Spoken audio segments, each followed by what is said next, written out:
Ready? Okay, so I've taken a beef chuck roast, cubed it up into chunks, lightly seasoned it with seasoned salt. Now heat the pan, put enough oil in there to cover the bottom so it doesn't stick. Get it nice and hot, and then you brown the beef first. After you brown the beef, you add the chopped onions into it. On.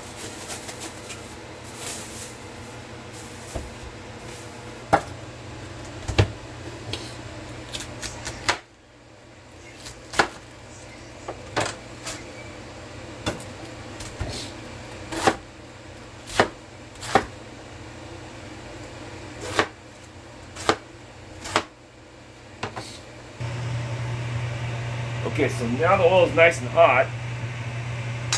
You put the beef inside.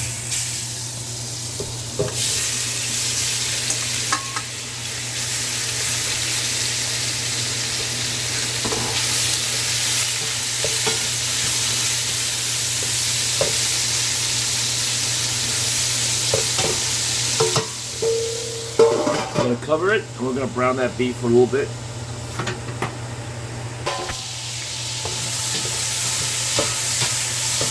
You want to brown it so you have a nice char on the look. You can see it's all charred on one side. You don't want to char the whole thing around so it has a nice brown slick look. So that's what it should look like on one side, nice and charred.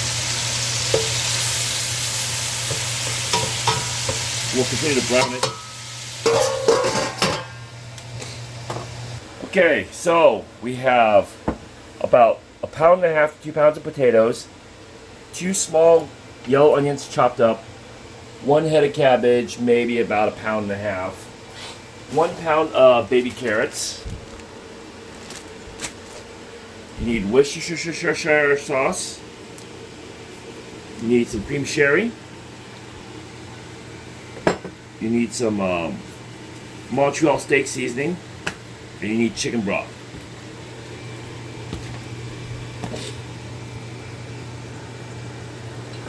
And a can of corn. So the steak, the meat is all nice and brown.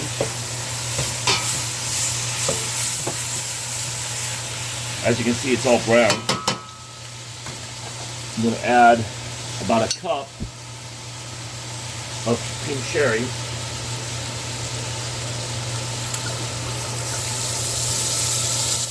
And what a cup of cream sherry does, helps break the meat down faster, tenderizes the meat. So at this point, I will add the can of corn.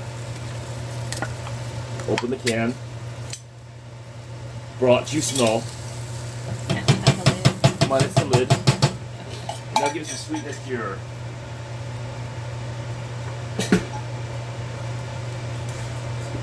We'll add the onions.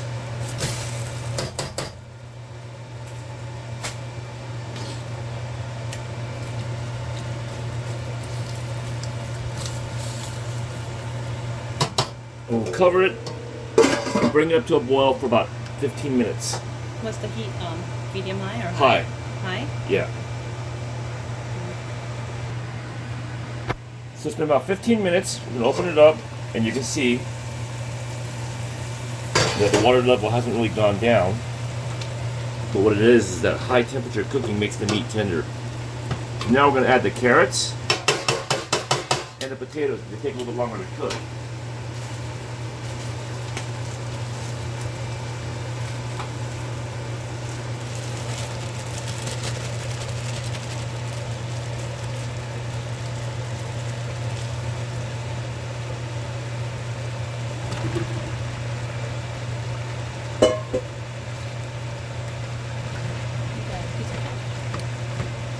Okay.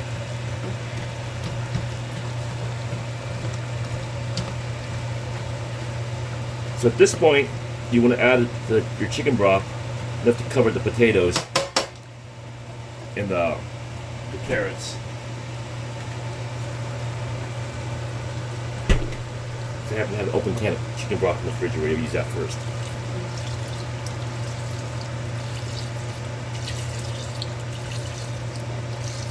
How much are you putting in about? About enough, just enough to cover everything. Not to like completely submerge it, but when it starts boiling, it'll cover everything. Maybe cup and a half, 2 cups. Maybe 24 ounces. 2/3 of a 32-ounce bottle of chicken broth. It all depends on the meat how much meat you have, and how big of a pot you want to make. In this case, it's enough to cover your potatoes and carrots. Bring it to a boil for about another 10 to 15 minutes. Add your cabbage and finish seasoning, and you're done. Okay, it's been about 10 minutes, about 8 minutes since we put the potatoes in. As you can see, it heats up and it kind of covers everything.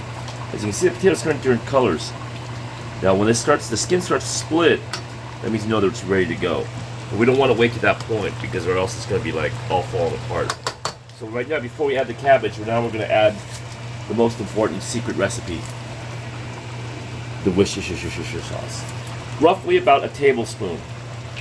Since I'm not going to measure it out, I'm just going to sit there and sprinkle it in.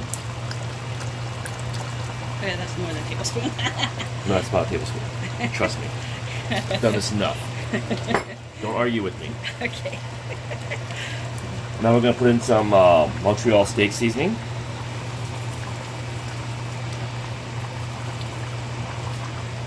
Half a tablespoon? No, that's like a tablespoon and a half. Oh, okay. You're not going to stir it or anything, you just leave it sit there. Leave it sit on top, yeah. Okay. It'll boil. We'll let it sit for another 5 minutes, and we'll add the cabbage. And then it's 10 minutes after the cabbage, so the whole process from start to finish should take you less than an hour. Ready? Okay, it's been about 5 minutes since I added the secret sauces. Potatoes are getting there. Yeah, getting there. Everything's kind of getting there, so now I'm going to add the cabbage. It needs to sit for about 10 to 15 minutes with the cabbage in there. You can throw in big cloves, or you can break it apart and put it in. It's up to you, depending on how lazy you want to get. You're going to stir it real good anyways before you serve it. So the cabbage is going to basically wilt inside there by itself. Probably better if we break it apart a little bit. Especially the thicker pieces.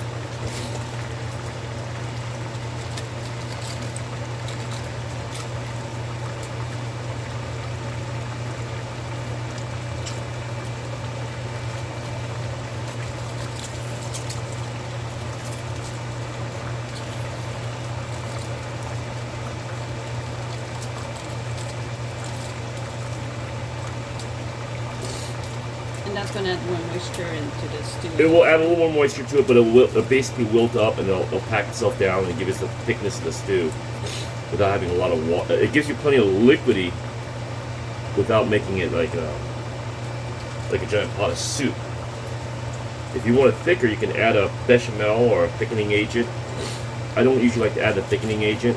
I just like to have a little bit more watery, but not as much broth.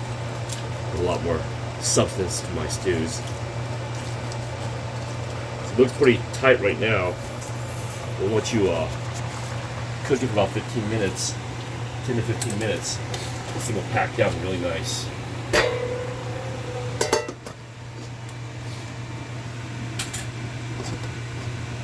That's it. Okay. So it's been about 10 minutes since we put the cabbage in, and we put the lid on it. As you can see, the lid fell down on itself, so it's no longer standing up. So that means the cabbage has compacted itself. So the cabbage has wilted pretty good. And you kind of flip it around, you can see that it's all smashed up. All that's left is just the broth underneath. So at this point, we're going to stir it up a little bit, turn the heat down a little bit, and stir it up.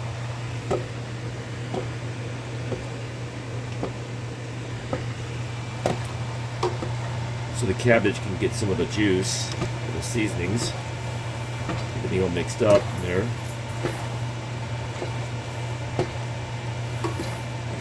Only reason I turn it down is I don't want to burn my hands.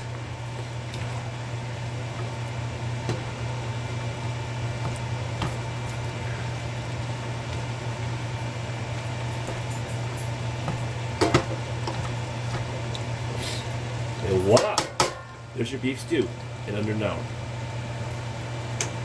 Ready to serve.